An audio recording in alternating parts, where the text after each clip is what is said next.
All right, Rick, Utah mule deer.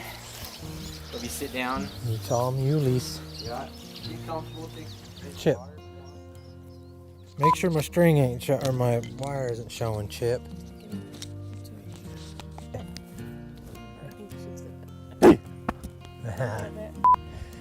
Hey, you know what's my favorite deer to hunt? Mule deer. Why? Because they're sneaky and you have to get out and crawl around and spot and stalk and hiking. I love to crawl around. Challenge. The star of the show's about to perform. I'm soon going to be a Vegas act.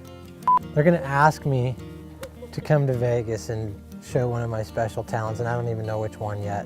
Just check your phone. Oh, it's probably them calling right now. Yeah, it's the Venetian.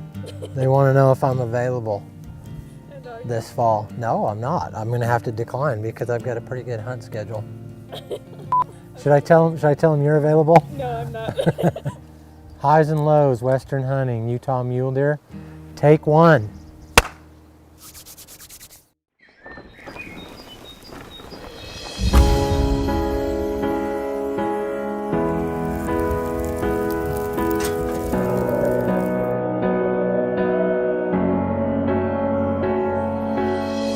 Our life is but a dream, or somewhere in between, not from some movie scene.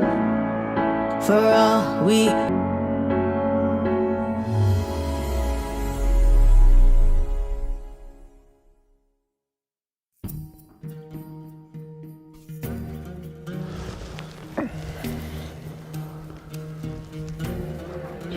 Lazy ear. He's a toad. That's the same deer from last year, you guys. Is it? Yeah.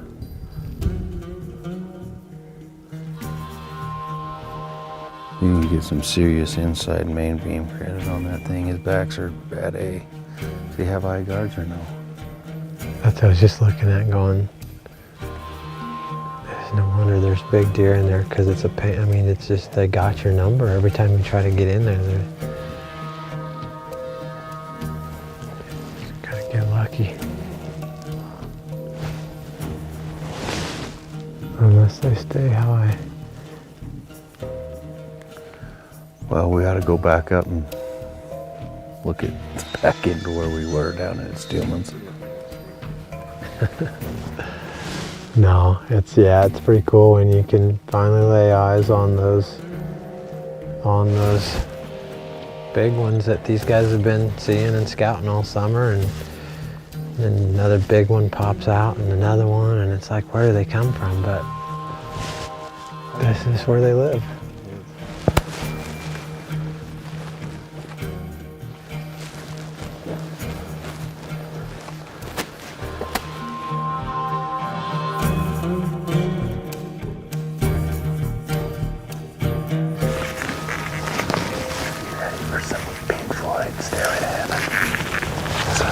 Challenge right here.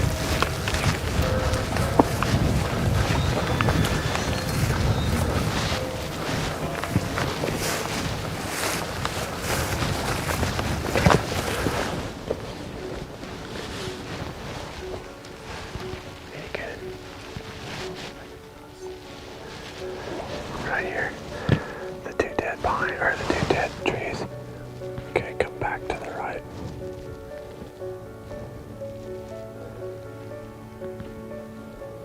Yeah. Damn, what's that top deer? Solid deer. The one above him is probably a better deer. The one looking away from us. Yeah. So we just grass and some bucks bedded on the backside over here. They're gonna be tougher to get to. We got the big deer this morning that we glassed down here in the bottom that was working his way this way to go to bed. And then on the far point over there, we just had another big giant framed deer. He's got weak backs, but he's just a stud old buck, real heavy, wide. And I would love to shoot that deer too. So we're gonna move. Jeremy's got a spot up here about 300 yards. We're gonna boogie around into it, just kind of settle in and do some more glassing. They're still on their feet, so we'll see what happens.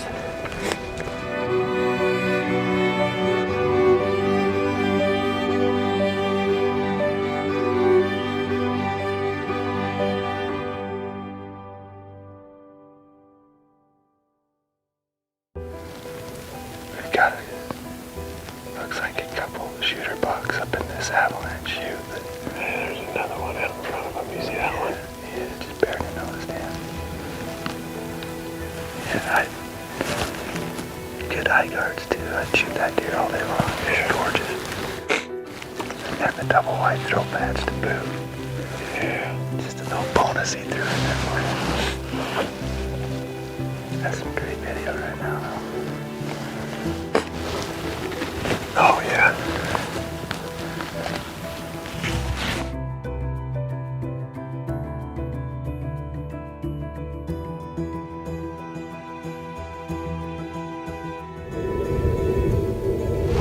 You can see that bedded buck right through the trees right here.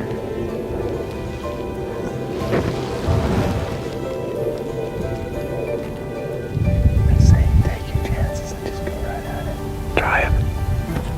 Oh no, he's still down there. Yeah, he's still down by the picnic table.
No, right here. When he was in the hole, you were too low.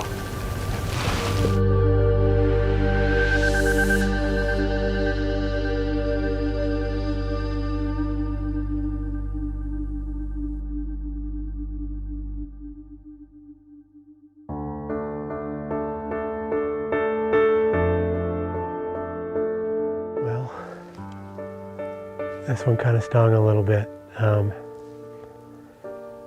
We had glassed up a great deer, and the game plan was to work down into this patch of pines, and we got in there, Rhett and I did, without being caught. Actually, there was a bedded buck right when we got into the timber that really kind of locked us down. We couldn't move, and he had a little 1.5-year-old spike or forkhorn buck, something, I don't know, just a little guy that kept feeding in towards us, and he got really tight to within 10 yards. And about that time, here comes the shooter. And we've got this small buck that's so close we can't move. I had originally told Rhett I thought it was going to be kind of an all-day affair once these bucks had bedded, so I told him just to drop the camera down a little bit and get comfortable. never knowing that the bucks would really walk in on us that tight. The shooter came into less than 20 yards, and it just, part of our plan is when we're making TV is to get it all on film. And I told Rhett, if for some reason it's not working, tell me and we'll hold off. And when he told me no, I held off and at full draw, and I thought the buck was going to actually work back into another little opening. They started to work down around in front of us, which would have gave me a 15-yard broadside shot. And it just so happens that typically these monster old bucks like this, he goes straight away from me. And all the other bucks worked below me. And, it just didn't work. But I can tell you, I feel really good about the scenario. I mean, there's a lot of good deer in here, and I'm anxious to get back in here tomorrow, and we'll give them another run. Well, we got about an hour drive. We're going over to the Wyoming side, chase some elk. So, gotta give my hunting clothes here. Just a quick shot of ozone, and I'm on my way. First morning here in Wyoming. Chasing big bugling bulls with my buddy Daniel, the RK Hunting Company. We've already got him ripping it up here, so I'm pretty excited. Can't wait to get in there and see what happens. Grab it.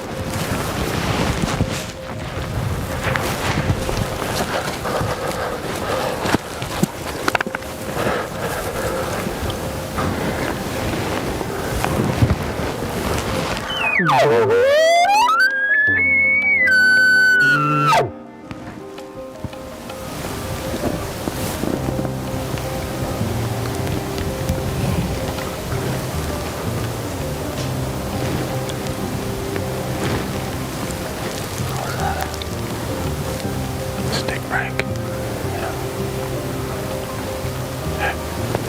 Stick break or bugle. Stick break, yeah, that's her.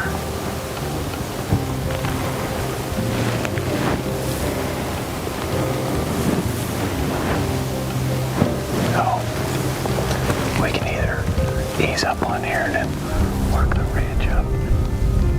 Cool. We've been hearing them all over here, right? Yeah, I've been hearing them. I think so, yeah. We haven't heard too many over here. So they'll cross a lot of time. But this whole flat, we can work the bottom. I just wouldn't be surprised if they still aimed some down in the bottom of the cage. Right. If we got on that ridge, we might be able to hear a little more.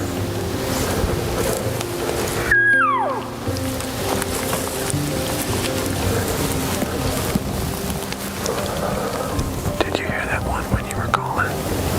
It didn't sound that far away. This one? Yeah. This is the one that sounds like a better bull. Yeah. I can play on this guy. Yeah. And the wind's better too. Let's go a couple hundred yards to see what we can.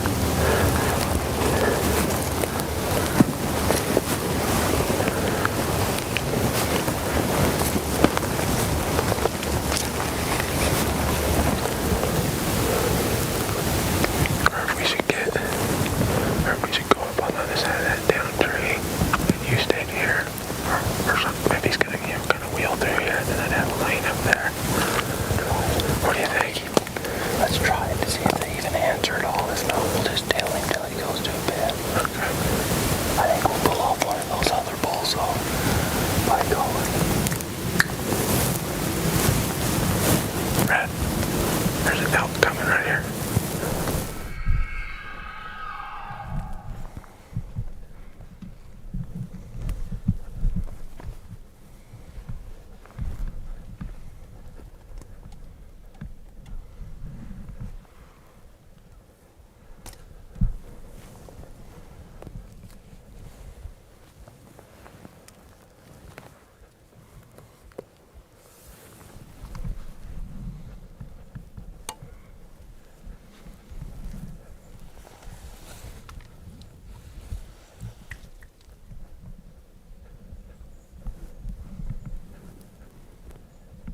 up when he ripped that bugle here that last time.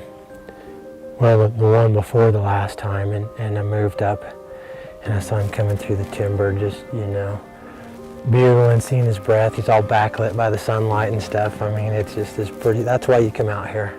Yeah. Those are the moments that you just kind of burns in the back of your mind, and as a hunter, that's what you always think about, is that moment. Man, it worked out good this morning. We had a moment, didn't we? Yeah, we did. I'm glad we didn't push him. We played it safe, but boy, we sure didn't need to. He went right down, didn't he? Yeah, he did. Well, Jules is going to be pumped. Yeah, you better call her. Let her know we got him.